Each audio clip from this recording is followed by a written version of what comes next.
Hey, what's up everybody? I go by the name of Gabriel. I'm J.R. And together we make up a company called Timeless Sounds, and you are watching The Inspiration by Loretta Show.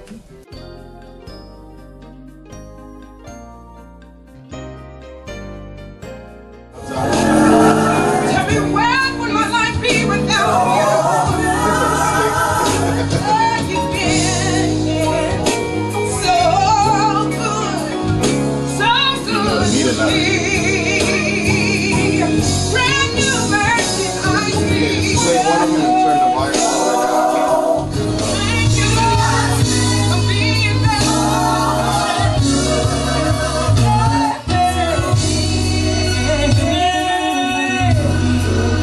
Thank you, Lord. Oh yeah. When I look back over my life and I see where you brought me from, I can't help but thank you, Lord. Thank you for being good. And now, part 2 of Gifts Wrapped in Purpose with Gabriel and J.R. All right, we are back. I'm still here with J.R. and Gabriel, and we're talking a little bit more about, you know, their business, Timeless Sound, their production company, and how they can help you in your musical journey. So, guys, I want to ask you, what's it like being in business for yourself? Is it a difficult thing to do, and especially as African American men, how is it for you? Well, first of all, to the first half of your question, it's great being in business for yourself in the sense of, you know, you're working for yourself, so you know you're going to put your best leg in it. But the other thing is, I guess the thing that could be challenging, you have to know what you're doing. You have to go and, you know, get the right resources, hook up with the right people, and you have to have that leg of, you know, drive to you. You can't just, it's one thing to work for yourself, but then it's another thing to really understand what you're doing and how to strategize, Right. you know, to pull the best. You know, anybody that's working for themselves, they want to be successful at what they do. Right. And success comes, you know, with responsibility, you know, with a plan. And one thing about us, you know, working together, we make sure that we keep God first. And I'm going to clarify what I'm saying. Meaning not just like, yeah, we keep God first, it's cliche that you say, but nah, like, let's really seek what the Lord wants for this company to be. How do we stand out, you know, from this million companies that does music, but how do we stand out? What's our niche, God? And that's one thing that we pray on, you know, that's one thing that we seek the Lord about, and we get His plan first. Right. And once we ask and He starts to give us direction, then we start to plan. Then we can write it down and, all right, we're going to make this ours. Thank you, God, you know, and we shoot that way. I think when you do it that way, you will be successful, because you got the manufacturer, you know, the person who gave it to you in the first place. You got his idea of what he wanted, and so now you can produce what he always had in mind to produce. Yeah. Awesome. I love that. I love that, because a lot of times we go into something without seeking you know, direction and, you know, some divine, I like to call it divine intervention, you know, and then we fail and we wonder, like, why? You know? And you sometimes you kick yourself and you give up on something that was meant to bless you. You look at it as a curse. And I'm going to say it doesn't come without challenges. Even when you see God, a lot of times, you know, you can get nervous, you know, about the vastness of what you're getting involved in. And sometimes fear kick in. You know, when you're working for you have to put fear in its place. You know, and put it behind you and move forward. You know, that's one thing that I think the biggest challenge that anybody that's embarking on trying to start a business themselves or become an entrepreneur, the fear. Everything else, if you have no fear, if you failing is a natural part that's interweaved in success. Failing is. And so failing doesn't mean that you give up or that you're insignificant. Failing means, okay, I got some things to work on, but you get back up and you keep going, and you keep doing it until you succeed. And it's nothing like the feeling of failing and then keep going until you get it. Yeah. How do you? Go ahead. It's like walking. When you're a child, you don't start off running. Right. You start off crawling, and then once you learn how to stand up, you're gonna stumble here and there because you're trying to learn how to walk.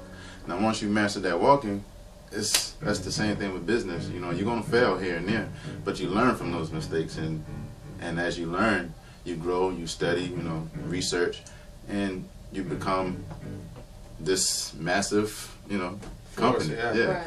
So, but I wanted to also add to the question. It's great doing your own thing because it's yours. You take the responsibility, like he says. It's something you cherish, and then having a passion for it, it makes it even sweeter. Exactly. Yeah. So you gotta have that passion, because I'm gonna tell you, without the passion, you're gonna see it's gonna seem fruitless. Yeah. Because a lot of times you don't start off with a pile of money and doing it. If you're doing it for the money, you ain't gonna make it. Just get out. You're gonna have to live off the passion for a little bit first. You know, that zeal has to definitely be there. You have to have that passion to do what you do, because you will have many times, you know, where you're not seeing the fruits from your labor. Really, it might take years. It might take a little while, you know, but it's great. You have to see the vision. Right. Last thing I want to say about this: if you're not faithful on another man's passion, God won't give you your own. If you're not faithful in another man's business, you know, you're not treating his business, you know, you focusing on yours, God won't bless you with your own. Yeah. That's actually a measure of how you get your own. First, he's going to put you on somebody else's job for you to do, see how you do with theirs. And if you successfully manage somebody else's job correctly, then he'll say, okay, now you're ready for your own. Right. And now I'm going to put you around people that's going to manage yours just like you manage that other person. So God is smart. Remember that scripture. God is smart. Be faithful. This guy is smart. You know, a lot of people need to think about that, because we take for granted, you know, some of the blessings that we have before us, because a job sometimes can be a blessing for that period. It's a testing time. Right. And if you don't appreciate that, then how can you expect to have more? What do you expect to happen when you get your own? So I love that. I love that, and I hope that our listeners are can kind of take heed to that. You know, you have to be faithful in the little things before you can be blessed with more. Hi, my name is Rose Roger. I'm the owner of Aqua Nail and Spa in Lansing Road, Summerville, South Carolina. You are watching the Inspirations by Loretta Show. So now, what I want to ask you is, how do you measure success, or what do you think the key to success is? Well, that's actually a two-part question. What is the key to success, and then how do you guys measure success? That was a good question. All right. I think the key to success is accomplishing what it is you started out to do from the first place, which means you have to have a vision first, you know. And I like the way God works. He usually shows you the picture of the future, what you're going to be doing. This is the vision. And now you're working on this assignment, you know, to get to that picture that he showed you. But the measure of it, you measure success by influence. Meaning, success to me, and this is everything I'm saying is I learned from somebody else, so don't think that I'm just smart. But success starts like this. It starts by gift. You have a gift, and you're given this gift. You recognize the gift. Your gift is usually wrapped in your purpose, and so you start to work on this gift. This gift starts to develop, and from that development, you get what I call a refinement process. So you got the gift, but now you got to refine the gift. And a good example is if you are just naturally good at music, or you're naturally good in like you know, weighty in law or stuff like that. School, college could be used as a refinement process. Okay, we're going to refine what you already know. Now you already know it, but this is going to help mold and refine this gift and help develop it even more. Refinement adds uniqueness to yourself, right? Now you refine this gift, you become unique at what you do, how you do it. You got 1,000 keyboard players, but nobody played quite like you. That's the uniqueness part. With uniqueness, it adds value to who you are, right? So if you try to be like somebody else, it devalues who you are. So uniqueness adds value. So you get this value, and value adds influence. When you get value, when people value this person and value what you say, and man, this person's on this, so he's very unique, and it gives it that value, that gives him that trust.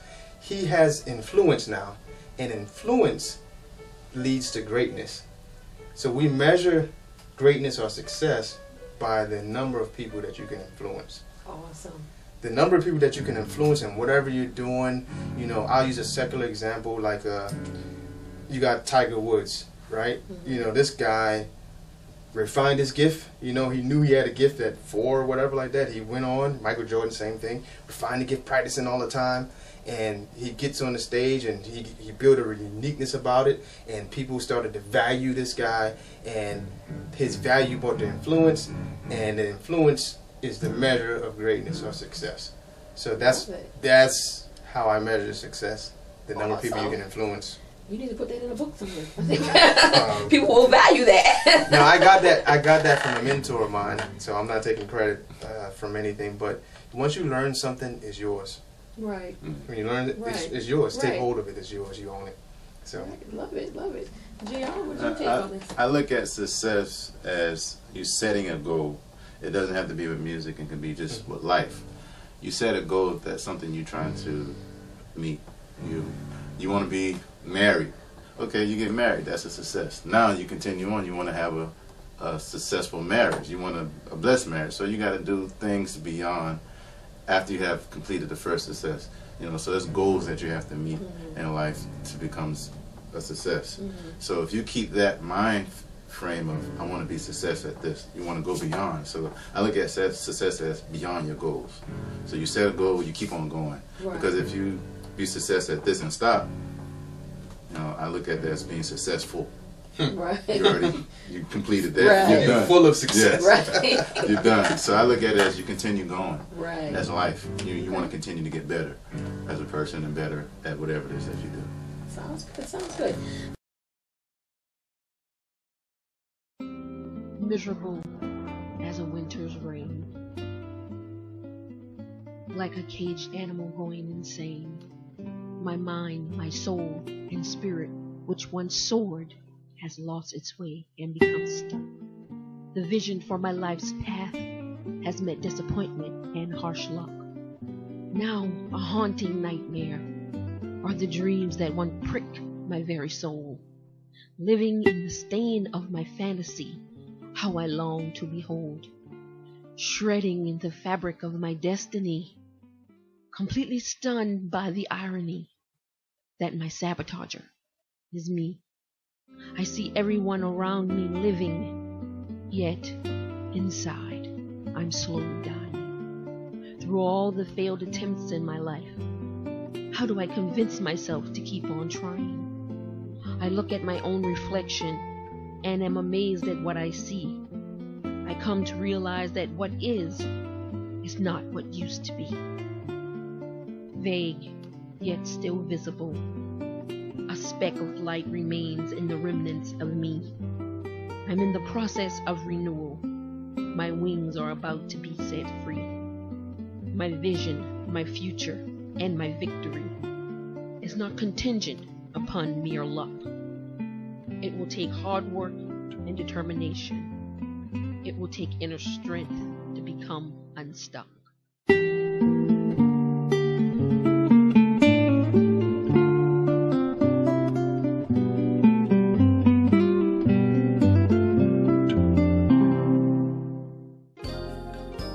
Stay tuned, more to come. Now, what are you guys' greatest source of inspiration? The Bible. I would second them on that. Usually I get like a lot of my, I write songs too, and I get a lot of my lyrics and a lot of ideas from just something I read, you know, in the Word of God, you know, or reading just different. I think reading, if you want to be successful, and if you want to get inspiration, become a reader. You have to read. If you don't read, I mean, I forgot who said this, but it's like if you want to keep a person down, put it in a book. You know, because a lot of people don't like to read, but reading is great because you get to. It's almost like you're reading the mind of the person who wrote the book, and it took them 40 years to get what they're saying in this book. So you got 40 years of this guy's life on paper, and that's how you look at the Bible. You got the mind of God on paper.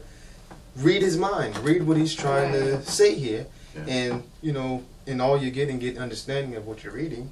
You know, and the knowledge you're getting in, and learning from their mistakes. Yeah, learn from their mistakes and apply what you learn, and that's called wisdom. That's making decisions. You can make wise choices based off what you learned, your knowledge, and what you understand. And when you understand something, now you can decide what to do, and it can work for you because you understand. And that's wisdom. Sounds good. Read. And I'm an author, so of course I love that. The one thing I hate is to say, well, I wrote this book, you know, would you like to read? Well, I don't like to read. It's like, really? I really hate that. So, okay, so what advice could you guys give to other young men or women who might be aspiring to own your own business or to get into the music industry? This will probably be my shortest answer. Start. Start. Never hold back on your gift, on what God has given you. Especially in, I look at, like, especially when you're young, you know, I have a son. When you're young like that, as a parent or as a grown adult person, your job is to recognize they got something. And then create the environment for them to really start to flourish, nurture what they got. But you got to start. You got to start somewhere. If you having a good idea in your head, it's no good until you release it out of your head. I mean, start somewhere. Don't despise the small beginning. Just start. Yeah, and that's my same answer. Awesome. Just do it. Don't think about it. Just do it. No matter if you fear or this or thinking this gonna mess up this, man. Don't worry about that. Just do it because you have to start to become. So start. Awesome. I love it. I love it. This has been a very inspiring interview, guys. I really appreciate you taking your time to talk to me and to share with the audience. Before we leave, can you tell us again how they can find out more information about you and your business and how they can contact you and solicit your services? Sure. Just go to www.timelesssounds.com. And you can go on the site, you can read up all about us, you can listen to some music there, you can see some videos we got up there and see some upcoming events as well. You can use that site to email us, but we also have an email address that you can get to us. It's timelessproductions1@gmail.com. Again, timelessproductions1, that's the number 1, at gmail.com. And we'd love to hear from you. And we have a very good program of how we deal with clients. I think it's unbeatable, you know, at this point. It's different from most other companies. Here we've adopted a great system of how we deal with clients, and we make it work for them and us as well. So hit us up and watch us work. And I want to throw a plug in there, like Gabe said before. We are going to be touring next year. We have 6 artists that we're going to be touring with, and we would like for you guys to, you know, support us. You can donate also. You can also go to the site to donate whatever amount that you want to give to help us during this tour for next year. So thank you. All right. And when is the tour going to be? It starts in January. And then we're going to do the first half. Is going to end in May. Then we're going to take a 2-month break, and then we're going to start again in August. Awesome. Going to the cities. First it's going to be local tour, and then we're going to take it out of Charleston area, going to Columbia or the region, South Carolina, and hopefully out of the state. All right. So I hope that everybody will support these guys with this tour and support their business by coming in and taking advantage of what they have to offer here in this great studio. So this has been this edition of the Inspiration by Loretta Show. And I also wanted to add that the music that you hear in the background is Gabriel's son. So when he talked about, you know, creating an atmosphere for your children to grow and to develop into and discover their purpose, he's serious about it because he's doing that for his own son. So I know you can definitely appreciate a guy who's instilling in his own and trying to share that with the rest of us too. So I hope that you've enjoyed this edition of the Inspiration by Loretta Show. It's my prayer that something shared here today has inspired you. And as always, I look forward to seeing you guys next time. Be sure to go to the website timelesssound.com or email them at timelessproduction1.com, and they'll be happy to do business with you. See you next time.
So, like, while you playing, give me like one note for me to just like hit at the right time.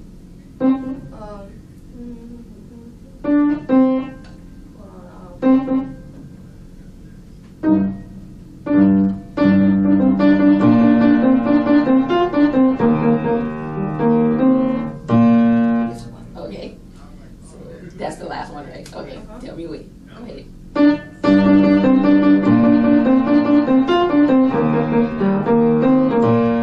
All right. Okay.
Strip me naked, see into my soul.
An inspiration by Loretta Production.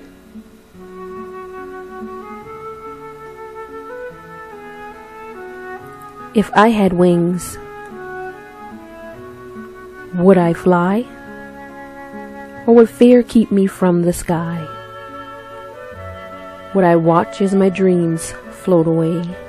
With both feet planted in the sand would I stay? When the wind of courage blows beneath my wings, a song of faith will I sing.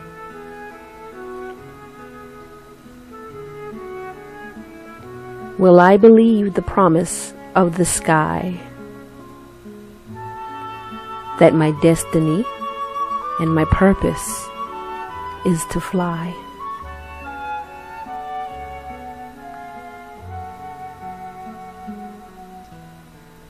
If I had wings, would the cool breeze of my vision cause me to soar, so that I will be grounded no more? If I had wings.